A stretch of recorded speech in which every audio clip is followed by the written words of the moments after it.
Արևցես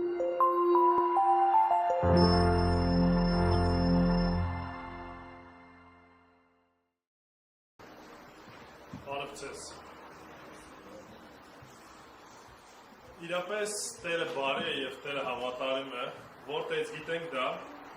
որ այստեղ ենք, արդեն դրա մասին երևում է։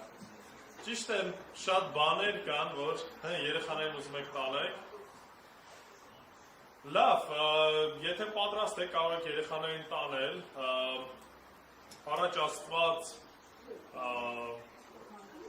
ուզում եք մանկական ծառայությունը վեր սկսենք, սա մի քիչ կախված է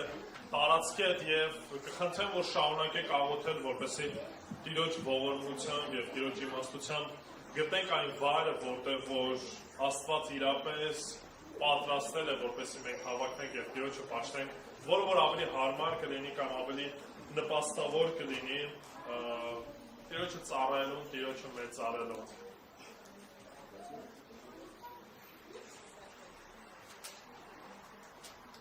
Այսօր պետք է շարունակենք մեր Եբրայեցիս նամակի սրտողությունը և քարոզաշարքը։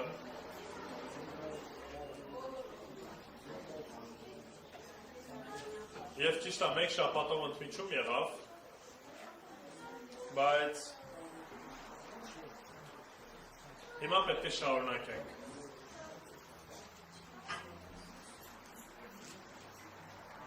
Եթե կհիշենք անցած երկու քարոզները խոսում ենք դրա մասին, թե ինչպիսին է Քրիստոս և ինչ տարբերություն կա Քրիստոսի և այլ քահանաների միջև, քահանապետերի միջև։ Խոսեցինք, թե իր առանձնահատկության, թե իր հարության մասին, իր ով լինելու, իր դիրքի, իր ով լինելու բնավորության առումով։ Եվ այս ամեն ինչին որպես ամփոփում հեղինակը ուզում է նորից ևս մեկ անգամ անդրադառնալ այս հարցին, բայց այս անգամ ուզում է մատնանշել կարևորագույն իր ասածների մեջ։ Ընդհանրապես, երբ որ մենք ինչ-որ մի բան ներկայացնում ենք, ինչ-որ մի բան խոսում ենք, մեզ համար կան առաջնային հարցեր և երկրորդական հարցեր։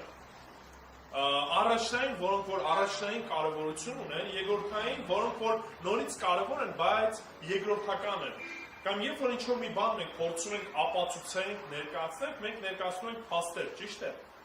Եվ այդ փաստերը վերջի վերջո պետք է ամփոփենք եւ այստեղ հեղինակն ուզում է իր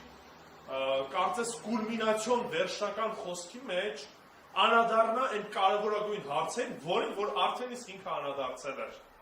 Արդեն իսկ դրա մասին խոսել էր, բայց ուզում ասի, այս ամեն ինչի մասին ինչ որ ասեցի, հիմա ուզում եւս մեկ անգամ ասեմ ամենակարևորագույնը, որ այլևս այս թեման փակված լինի, այլևս այս թեմային մենք չվերադառնանք, այլևս սա ձեզ համար այն անխախտ խարիսխը լինի, որի վրա կհիմնվեք եւ այս հարցին այլևս չեք վերադառնա, որովհետեւ գայթակղությունը կա, որովհետեւ դժվարությունները կան, հարցերը կան, որ մինչեւ հիմա կարող է մեզ ինչ անի, հետ տանի դեպի այն օրենքը, հետ տանի այն սովորությունները, որ երկար ժամանակ մենք մեր կյանքում ունեցել ենք։ Նույնպես եւ մեր կյանքում մենք բաներ կան, որից որ կտրվել ենք, չէ՞, հոգեվոր կյանքում անցնելիս։ Բաներ կան, որոնք որ մենք առաջ սենց էինք անում, բայց երբ որ հիմա սովորում ենք, մեզ համար այն պետք է լինի այնքան հաստատ, այնքան համոզիչ, այնքան միանշանակ, որ այլևս մեր միտքը, մեր ցանկությունը նույնիսկ կասկած չառաջացնի, մենք չձգտենք վերադառնալու են հնին, որովհետև գիտենք, որ հինը միանշանակ արդեն անցել է և ամեն բան մեր կյանքում ինչ եղել նոր է դարձել։ Խնդրում եմ բացեք Եբրայեցիս 8-րդ գլուխ, կարդալու ենք 1-ից 6 համարները և խոսելու ենք ամենագլխավորի մասին։ Այս ասացների մեջ ամենակարևորի մասին։ Եբրայեցիս 8 1-ից մինչև 6 համարները։ Արդ մեր ասացների բովանդակությունն այս է, կամ բովանդակությունը, կամ գլխավորը, կամ այս ամեն ինչի ոչ թե ամփոփումը, այլ կարևորագույնը, որտեղ եթե ամփոփում լիներ, բոլոր կետերին էլ եւս մեկ անգամ կանադառնան հեղինակը։ Բայց այստեղ բոլոր կետերին չի անդրադառնում, այլ միմիայն առանձնացնում է հեղինակի երեքը։ Արդ մեր ասածների բովանդակությունն այս է։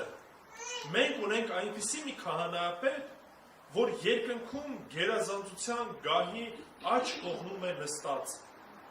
պաշտոնյա սրբարանի և ճշմարիտ խորհանի, որ Տերը կանգնեցրեց և ոչ թե մարդը, քանի որ ամեն մի քահանայապետ կարգվում է ընծաներ և զոհաբերություններ մատուցանելու համար, ուստի անհրաժեշտ է, որ այս մեկը նույնպես մատուցանելու մի բան ունենա, եթե երկրի վրա լիներ, քահանա չեն լինելու, քանի որ կային քահանաներ, որոնք օրենքի համեմատ պատարակներ էին մատուցում,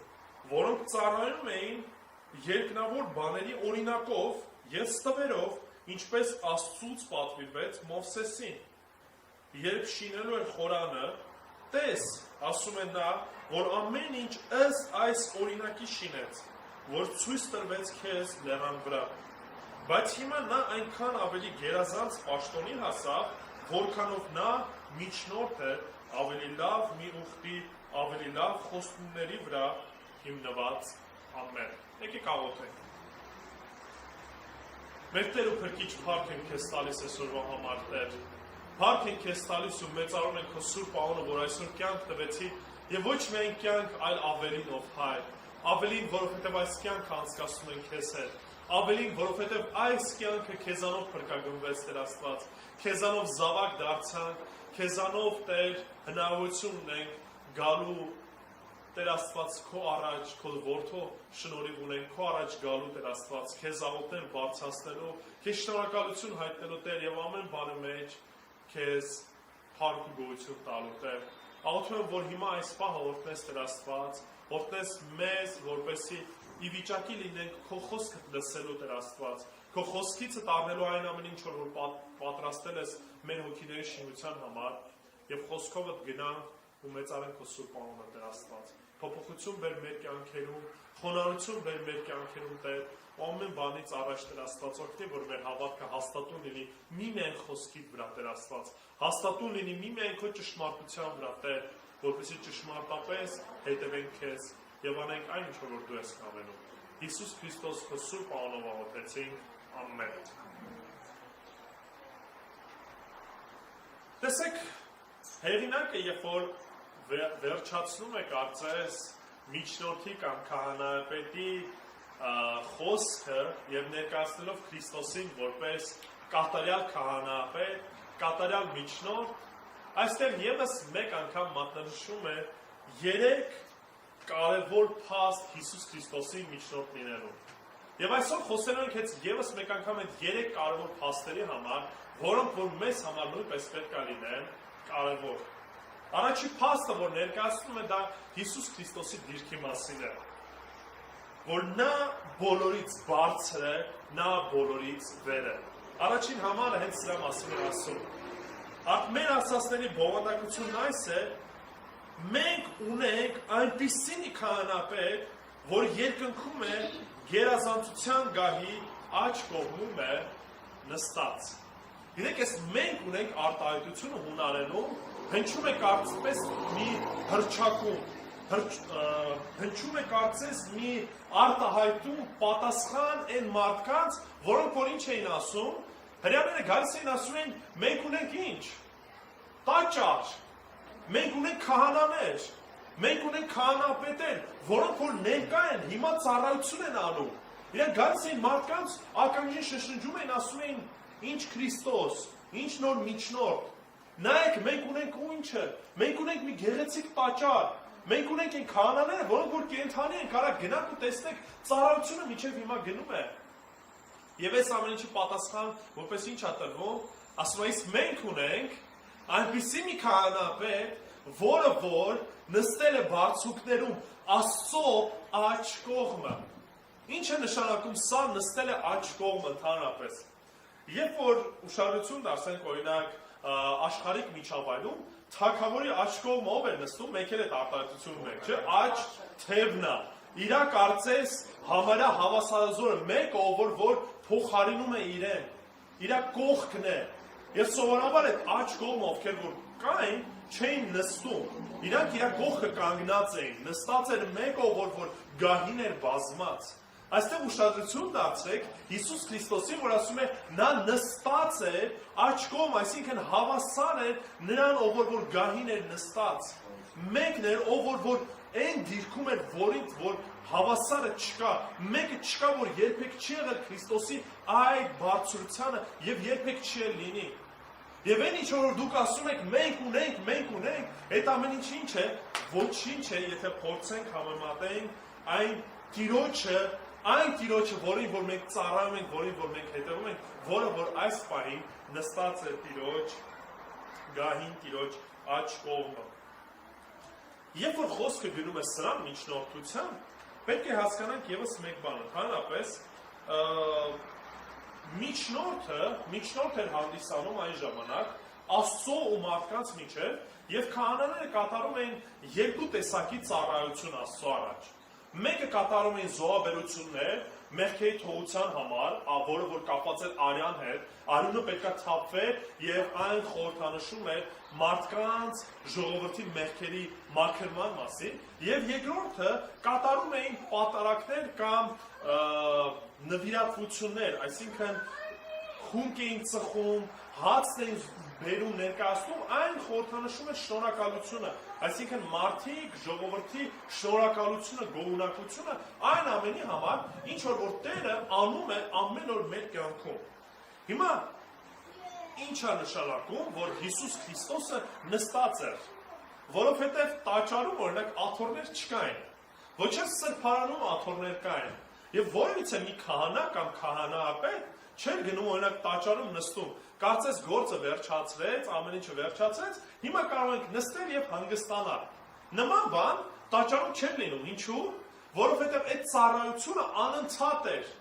Անընդհատ պետք է կատարեին, որովհետեւ այս ամեն ինչը շուկն էր եւ լիարժեք հարցին լուծում չէր տրվում։ Դրա համար քահանաները անընդհատ ծառայում էին, անընդհատ ծառայություններ մատուցում, անընդհատ զոհաբերություններ էին կատարվում։ Եվ ուղղակի ժամանակ եւ հնարավորություն չկա նստելու կարծես թե ասելու, որ ամեն բան ավարտված է։ Բայց գիտեք, Հիսուս մի բան է ասում, որը որ ցույց է տալիս, որ Հիսուսի ծառայությունը ամբողջական է եւ կատարված է։ Երբ տեսանք մենք դրա մասին, կատարվեցավ բառը, այո։ Հովանու ավետարանում 19-րդ գլուխ 30 համարի մեջ Հիսուսի այս խոսքերն ենք լսում խաչի վրա մինչև մահանալը։ Հովանու 19:30։ Եվ Հիսուսը քացախն առավ ասեց. կատարվեց, եւ նա գլուխը խոնարհեց ու հոգին ավանդեց։ Այս խոսքը կատարվեց նշանակում է, որ Հիսուս Քրիստոս վերջացրեց կամ կատարեց այն առաքելությունը, որով որ հայրը իրեն ուղարկել էր երկրից վրա։ Քանի դեռ քահանաները մինչև որ կատարում էին այդ զոհաբերությունները, այն չէր կարող համարվել կատարվեցավ եւ վերջացավ։ Չէր կարող նման բան լինել, որովհետեւ կատարյալ չէին, որովհետեւ այդ զոհաբերությունները կատարյալ չէին, ամբողջական չէին։ Եվ քահանաները կարիք ունեին նորից ու նորից անելու, նորից ու նորից այս պատարակը տարեց տարի կատարելու։ Բայց Հիսուսը կատարելապես եկավ եւ մեկ անգամ այդ զոհը տվեց, մեկ անգամ ինքն իրեն զոհաբերեց եւ ինչ ասեց. Հայր, կատարվեց։ Կատարվեց, կատարեցի այն ինչ որ դու ասել ես, հայր։ Եվ այն ինչի որ մարդիկ այսքան ժամանակ սպասում էին, այս ամեն ինչը կատարվեց։ Ստեղ հետաքրքիր եւս մեկ բան կա։ Եվ ուշադրություն դարձեք, ասում է եւ դրանից հետո ինչ արեց։ Գլուխը խոնարհեց եւ հոգին ավանդեց։ Ցույց է տալիս նորից իշխանությունը Հիսուս Քրիստոսի իր կյանքի վրա։ Ինքը գիտեր, երբ իր կյանքը ավարտին հասնելու։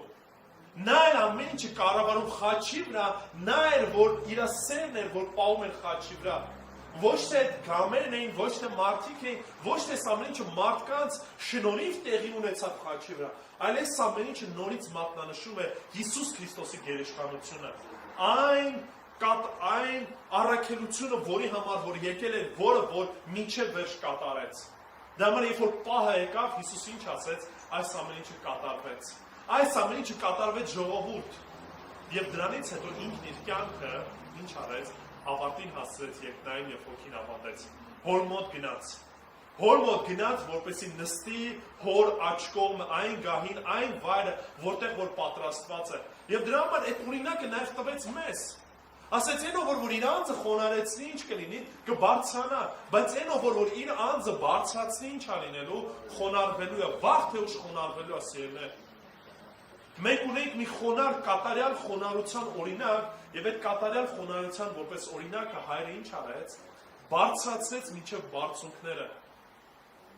Եվ մենք էլ այդ օրինակին պետք է ծառայենք։ Մենք երբեք ինքներս մեզ չպիտի ինչ-որ բարձր մեկը կազմենք, կարծենք, որտեղ ով որ ենք, ինչ որ ենք, Տիրոջով ենք։ Մենք նպատակին ենք ծառայում, ուրիշ որևիցե նպատակին չենք ուզում ծառայենք, ուզում ենք միմիայն հետևենք այն միջնորդին, որը որ եկավ ծառայեց մեզ, որը որ եկավ ուղղակի մի բան պատկերացեք մարդկանց ոտքերը լվաց, մտավ այն մարդկանց հետ շփվեց, խոսեց, որոնք որ ընդունված չէին նույնիսկ մեր կողմից, մեղավորների, գեղտոտների հետ շփվեց, ինչի որպեսզի նրանց բարձրացնի, նրանց այդ փրկության հնարավորությունը տա։ Իսկ մենք շատ անգամներ մեզ այն կարգի բարձր բաներ ենք պատկերացնում, բարձր պաշտոններ ենք տալիս, որ քիչ ա մնում ասենք դե Քրիստոսի կողքն մի հատ էլ աթոռ մեզ համար է պատրաստված, ուզում ենք նստենք։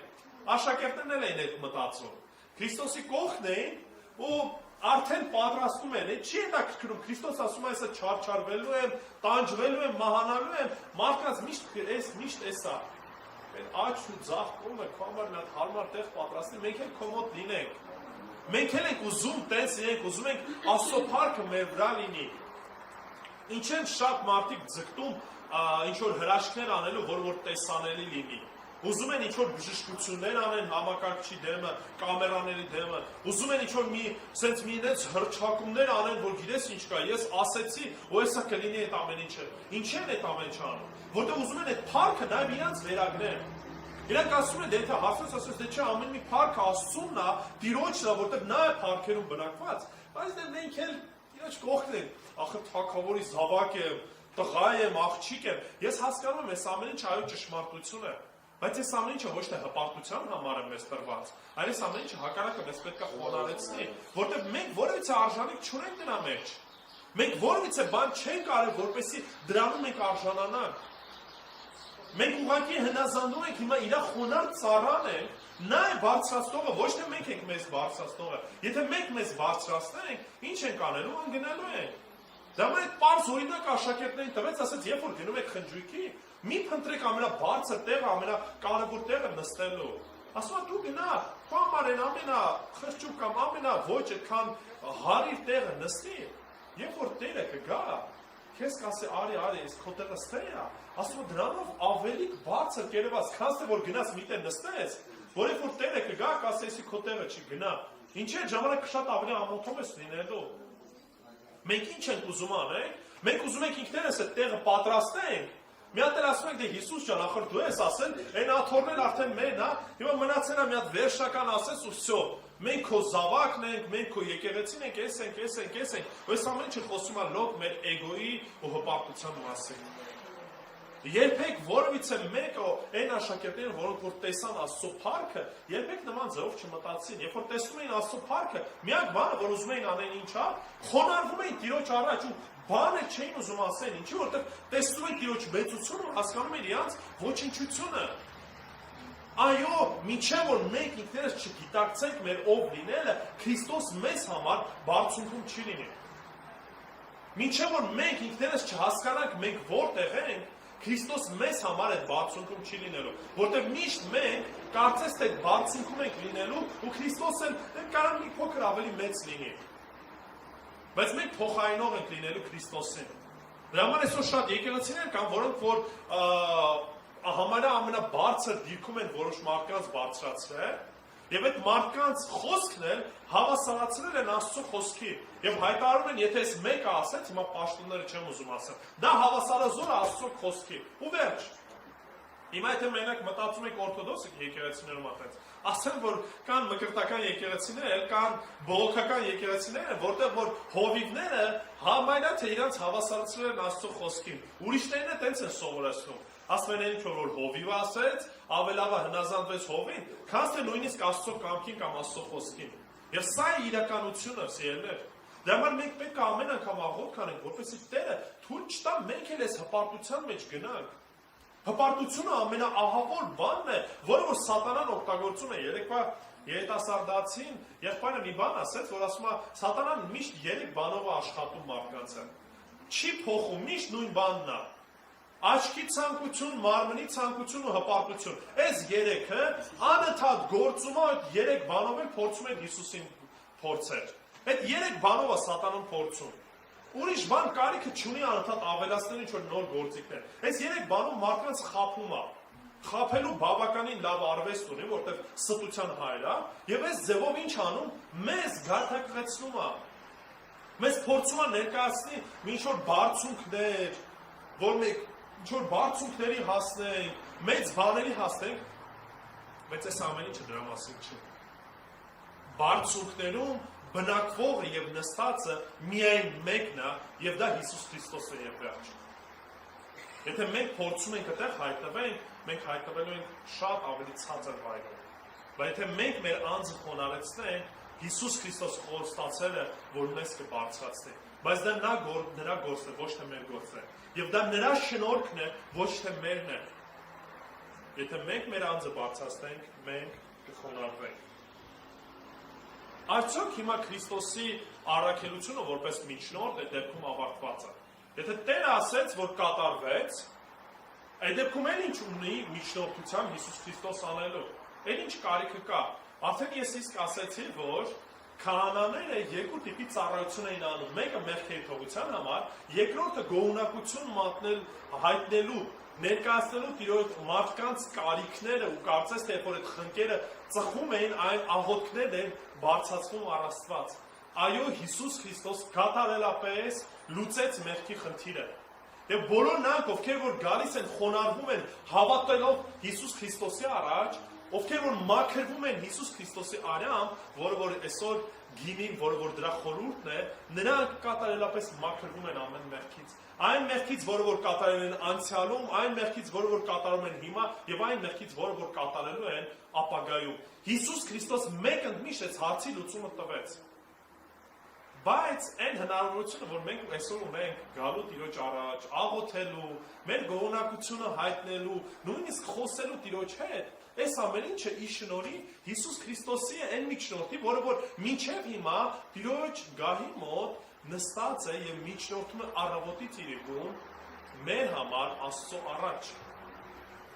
Հետաքրքիր մի դեպք ենք տեսնում Գործք առաքելություն 7-րդ գլխում, երբ որ Ստեփանոսին պետք է քարկոծեն, այնտեղ մի բան ենք տեսնում։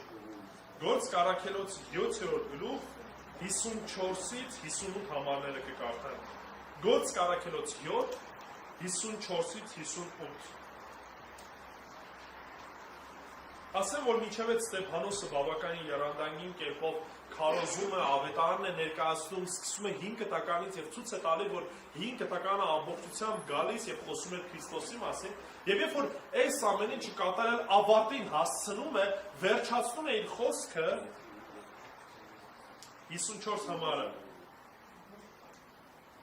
Եվ նրանք այս ամենը լսելով, փարիսեցիներն էին, այն կրոնավորներն էին, որոնք որ չէին ընդունում։ Սրտերում զայրանում էին ու նրա վրա ատամ կրճտացնում։ Իսկ նա Սուրբ Հոգով լցված նայեց դեպի երկինք եւ տեսավ Աստծո փառքը ու Հիսուսին, որ Աստծո աջ կողմում ինչ էր, կանգնած էր։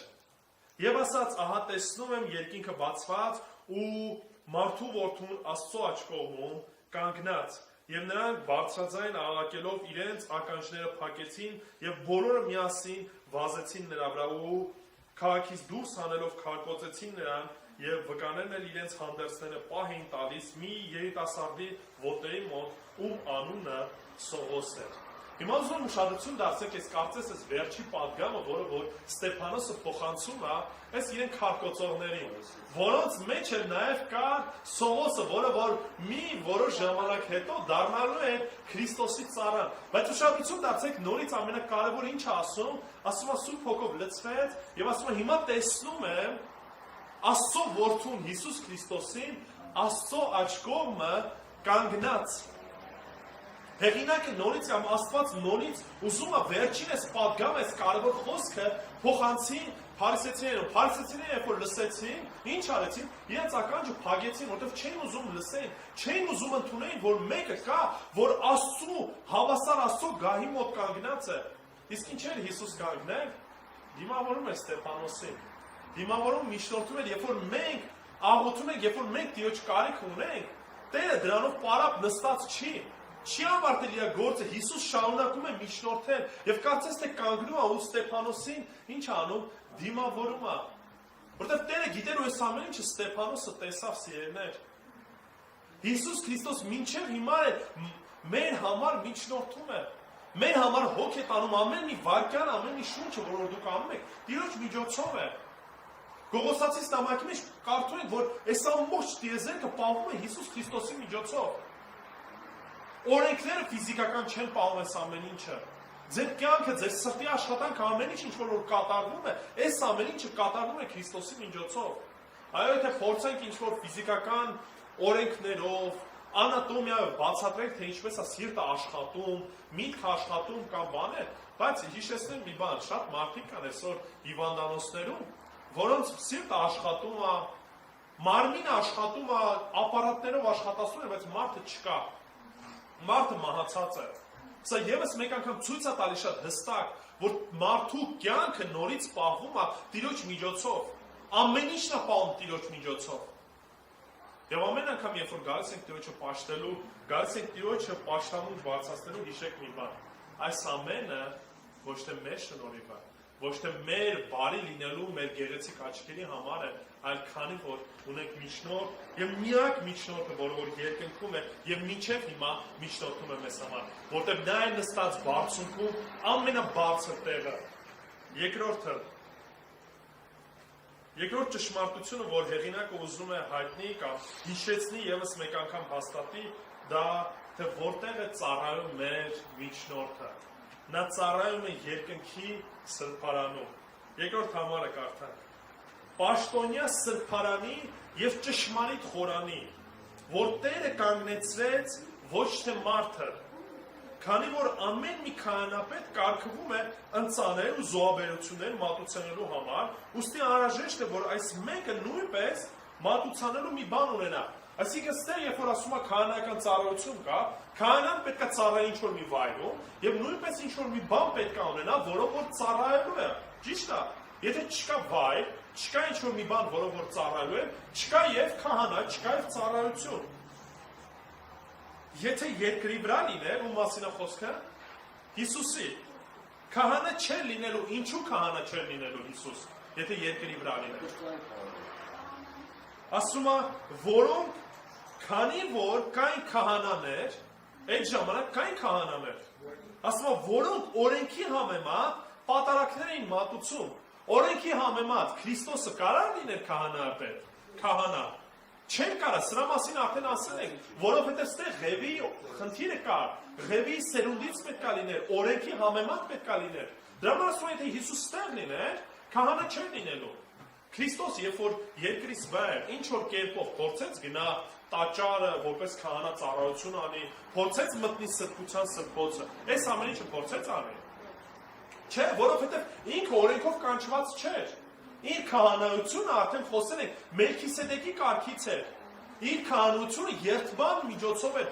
Աստծո միջոցով էր, այլ ոչ թե օրենքից էր գալիս։ Այն քահանաներն ասում են օրենքից է, դրա համար ասում եմ մի կարծեք, որ Քրիստոսին էլ հիմա պետք է տեսնեք, Քրիստոս իջնի, մտնի տաճարը եւ նույն ծառայություն անի, ասում եմ նման բան չպիտի լինի։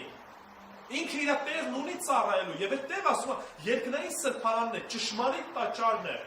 Ինչի ասում ճշմարիտ։ Շարունակության մեջ ասում եմ որոնք ծառայում են երկնավոր բաների ինչով օրինակով երբ որ Աստված Մովսեսին տվեց օրենքները տվեց տաճարը կառուցելու ձևը ինչից պետք է լինի որտեղից վերցրեց շատ-շատերը կարծում են որ այդ տաճարի կատարյալ մի քիչ ավելի tuning արած կնեք այդ բառից համար բանը վերսիան երկնքում է բայց դες չէ խնդիրը երկնքի օրինակից կառուցվեց կամ վերցվեց տաճարը կառուցվեց եւ երկնքի օրինակից էր այդ ծառայությունները սկսվել եւ այս ամեն ինչը լոկ շուկն է, արտացոլանքն է, որը որ չէր կարող լիարժեք ցույց տալ, այն ինչ որ երկնքում է։ Դա համար ինչ են կարդում։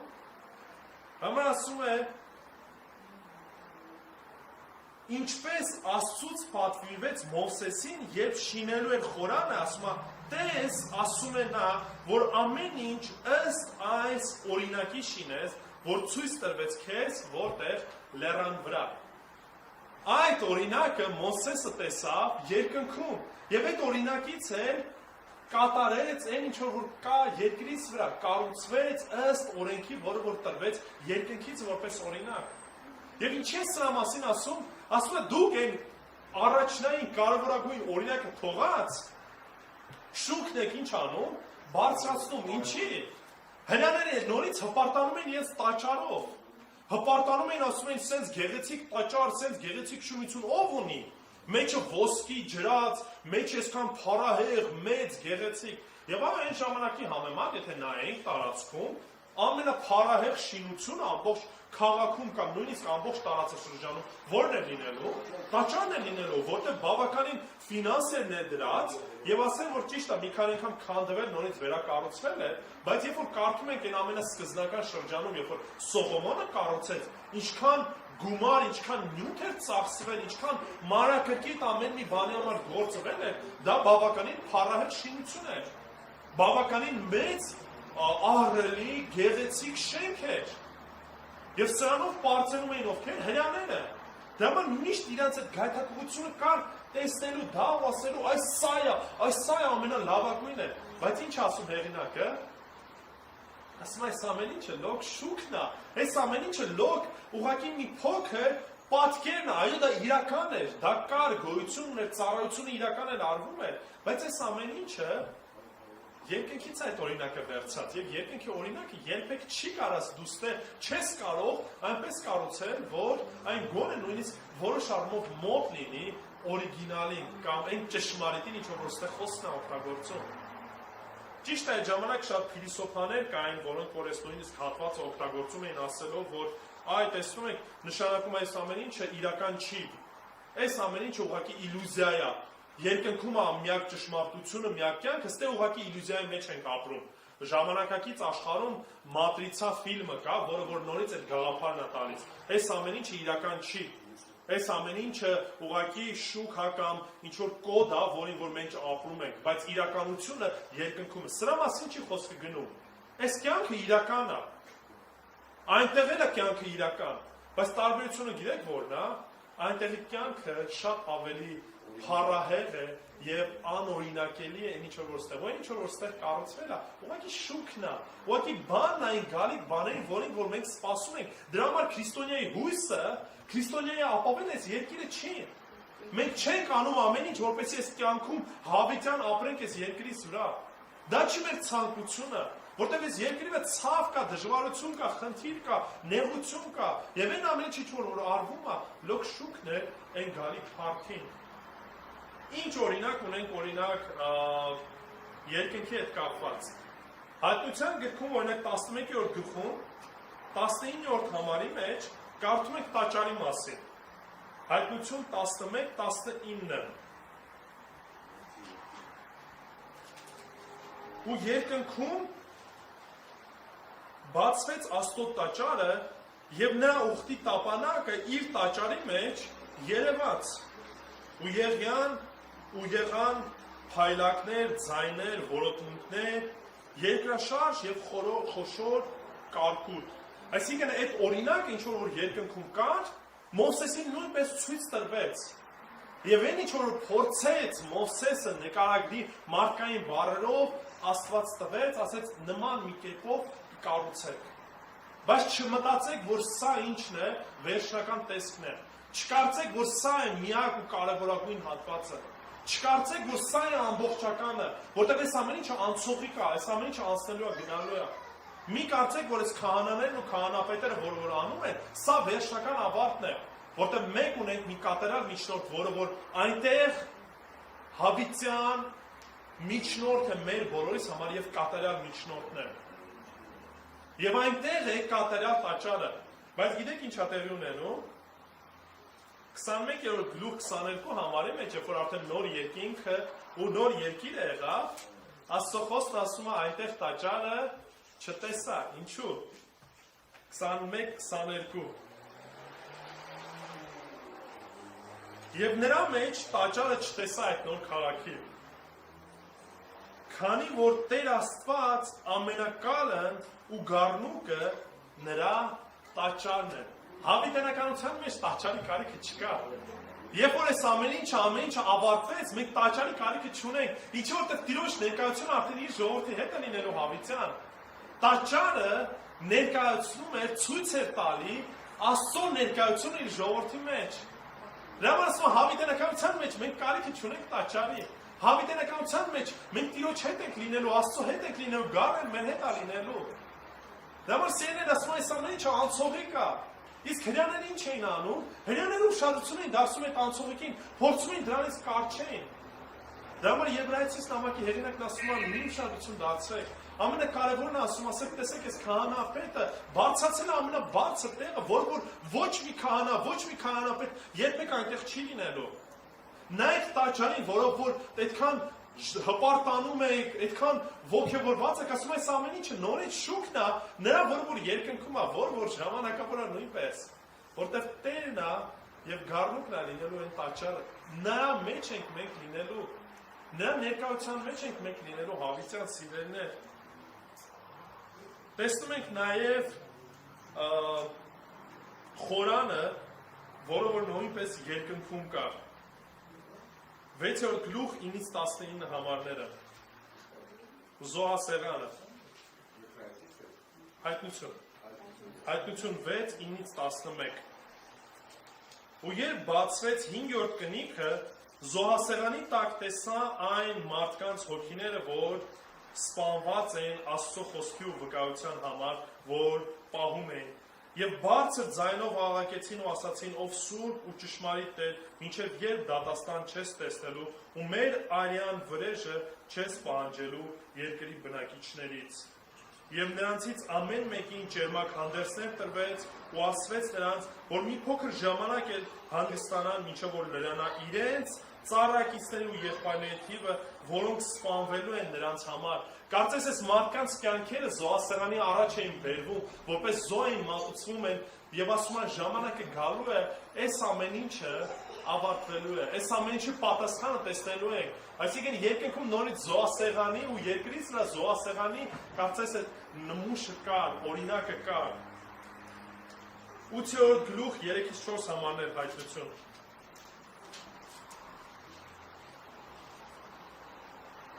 Եվ մի ուրիշ հրեշտակ եկավ եւ կանգնեց զոհասեղանի առաջ, որ ուներ մի ոսկյա խնկաման եւ նրան շատ խունկ տրվեց, որպեսզի բոլոր սրբերի աղոթների հետ գահի առջև գտնվող ոսկե զոհանին մատուցի։ Ինչա տեղի ունենում, ստեղ է ցույց է տալիս այդ խնկարկությունը, այն ինչը որ կատարվում էր երկրից վրա, խունկ էին ծխում, այդ հացերն էին բերում, այս ամեն ինչն ասում է երկնքում նորից տեսնում ենք, որ հրեշտակն է այս ամեն ինչը անում, եւ հրեշտակի ձեռքից խնկի ծուխը սրբերի աղոթների հետ մեկտեղ Աստծո առաջ եղավ։ Եվ ամենավերջում 4-րդ գլուխ 6-րդ համարը տեսնում ենք յուրեղածովը, որը որ խորհրդանիշն է այն լվացման կամ մաքրման, որ քահանաները լվացվում էին, մաքրվում էին, նոր մտնում էին ծառայության, 4-րդ գլուխ 6-րդ համարը։ Եվ գահի առջև ապակե մի ծով կար, բյուրեղի նման, ու գահի մեջտեղում եւ գահի շուրջը 4 կենդանիներ առջևից ու ետևից աչքերով լի։ Ուշադրություն դարձեք, ուղղակի սա այն էր, ինչ որ մարդկային բառերով որոշ առումով փորձում էր Հովհաննեսը ինչ աներ, նկարագրել, որը որ անհնարին է ամբողջական մենք պատկերը ցույց տանք։ Բայց այս ամեն ինչը ցույց է տալի գալիքի մասին սիրելիներ։ Այս պաշտամունքը, այս ծառայությունը, փառաբանությունը, աղոթները, այս ամեն ինչը ցույց են տալիս են գալիքի եւ մեր հույսը երբեք չպետք է կապենք այս երկրից վրա։ Երրորդը արդեն կմնա մյուս անգամ խոսելու ենք նոր ուխտի մասին, որովհետեւ կարիքը կար ցույց տալու թե Հիսուս որտեղ է ծառայում, որտեղ է որ դիրքում է, բարձունքներում է գտնվում։ որտեղ է ծառայում սրբարանում էր ծառայում, որ երկնքումն է, եւ երրորդը ինչպես էր ծառայում, չէ ծառայում էր հին օրենքի ձևերով, այլ ծառայում էր նոր ուխտով։ Դա էլ կարդում ենք 6-րդ համարը, ասում է, բայց հիմա նա այնքան ավելի գերազանց պաշտոնի հասավ, որքանով նա միջնորդը ավելի լավ մի ուխտի, ավելի լավ խոստումների վրա հիմնված։ Եվ մյուս կիրակի առաջ Աստված կխոսենք այդ նոր ուխտի, այդ լավ, այլ ավելի խոստումների մասին։ Եվ ասեմ, որ այսօր մի փոքր նաև կարդալուց ուշադրություն դարձրեք առաջի Կորինթացիս հատվածը, երբ որ հաղորդությունն ենք ընդունելու, այնտեղ խոսում է արյան մասին եւ խոսում է Քրիստոսով նոր ուխտի մասին։ Եվ Տերը կկամենա մյուս կիրակի կշարունակենք այս թեման։ Եկեք հիմա աղոթենք ու խնդրենք Տիրոջը, որպեսզի Տերը պատրաստ անի մեզ հաղորդությանը մոտենալու եւ հացն ու գիրին ընդունելու, հիշելով մի բան. եթե Հիսուս Քրիստոս միջնորդ որպես երկնքում չլիներ, մենք սրա առաջ չենք կարող գալ։ Մենք Աստծո առաջ աղոթքով չենք կարող գալ։ Նույնիսկ այն ինչ որ դուք ուղղակի պարզ ասում եք շնորհակալ եմ, սա էլ անհնարին կլիներ։ Ինչի, որովհետեւ չենք ունենա կատարյալ միջնորդ։ Բայց հիմա ունենք կատարյալ միջնորդ, որը որ երկնքում է, որը որ միջնորդում է իմ ու քո համար, որպեսզի դու կարողանաս Աստծո մոտ գալ առանց միջնորդի, առանց քահանայի, առանց մարդու, որտեղ ունենք կատարյալ քահանապետ, որը որ բարձունքում է, ունենք կատարյալ քահանապետ, որը որ ծառայում է ճշմարիտ տաճարում, ունենք կատարյալ քահանապետ, որը որ միջնորդում է նոր ուխտով, որը որ անփոփոխ է եւ հավիտենական է։ Եկեք աղոթենք։ Տեր Աստված, իրապես փառք ենք քեզ տալիս, Հայր, որտեղ խոսքդ գեղեցիկ է, ով Տեր։ Խոսքովդ ենք, որ մխիթարվում ենք, Տեր։ Խոսքովդ ենք, որ տեսնում ենք այն գալիք փառքը, որը որ դու խոստացել ես քո զավակների համար, Տեր։ Բայց այս ամեն ինչի մեջ ով Հայր աղոթում եմ, որ մեզ խոնարհեցնես, Տեր։ Մեզ խոնարհեցնես եւ մեր սիրտը պատրաստ անես, այո, որպեսզի չկարչենք այս երկրից վրա։ Ասենք այո, Տեր, պանդուխներ ենք այս երկրից վրա եւ մեր փափագը երկինքն է։ Մեր հայացքը երկինքն է, ով Տեր։ Եվ ուզում ենք հետևենք միմիայն քեզ մեր կատարյալ միջնորդին, այլ ոչ թե մարդկանց, այլ ոչ թե մարդկանց իշխանություններին, մարդկանց ծառայություններին, Տեր, մարդկանց ցույց տված փառքին, Տեր։ Այս ամեն ինչը անցողիկ է, այս ամեն ինչի շուկն է, Տեր։ Եվ այն ինչ որ նույնիսկ պատկերացնում ենք, որ սպասվում է երկնքում, խոսքդ ասում է, որ մեր մտքով էլ անգամ չի անցնում, Տեր։ Այն ինչ որ պատրաստել ես, այն ինչ որ գալու է, ով Հայր։ Բայց ամեն ինչից առաջ, Տեր, ուզում ենք տեսնենք քո դեմքը, ուզում ենք տեսնենք քեզ, մեր Տեր ու Փրկիչ, որ դու էլ մեզ դիմավորես այդպես եւ ասես, ապրես բարի ու հավատարիմ ծառա, որ հավատարիմ եղար, որ կատարեցիր կամքս, որ այցիր այն ինչ որ ես ուզում եմ, Տեր, որպես եկեղեցի ուզում ենք կամքդ կատարող լինենք, Տեր, որպես եկեղեցի ուզում ենք քեզ բարձրացնենք, Տեր, որպես եկեղեցի ուզում ենք մեր կյանքով, մեր գործերով, որ դու երևաս, ով Հայր։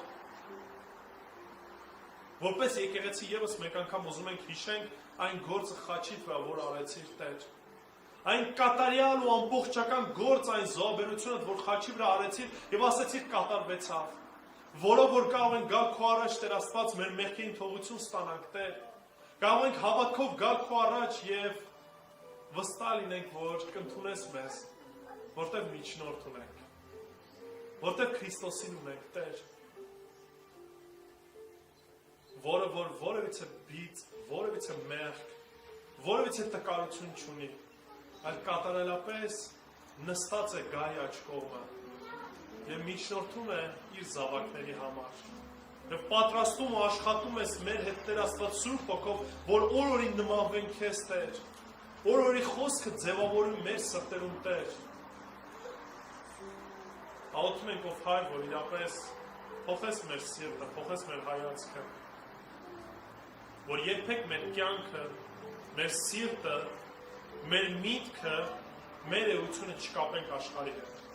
այլ մեր հույսը միայն լինի երկինքը։ Եվ այն կյանքն էլ, որ կտաս այստեղ ծառայենք երկինքը փառավորելով, ծառայենք երկինքը ցույց տալով մարդկանց, ծառայենք խոսքը տավետելով եւ բարի լուրը մարդկանց ներկայացնելով, որ ամենից վեր ես դու, Տեր, ամենից փառավորը դու ես, Տեր, Տերերի Տերն ես, թագավորների թագավորն ես, եւ իշխանների իշխանն ես։ Ամենից վեր, գերիշխան եւ ամեն բանից Տեր, սիրող, ողորմած, գթած, որպես հայր առաջնորդում ես մեզ դեպի փրկություն։ Ամեն ինչի փառքը քեզ է ուղղված եւ դու ես արժանի փառքերի։ Հիմա եւ հավիտյանս հավիտենից։ Ամեն։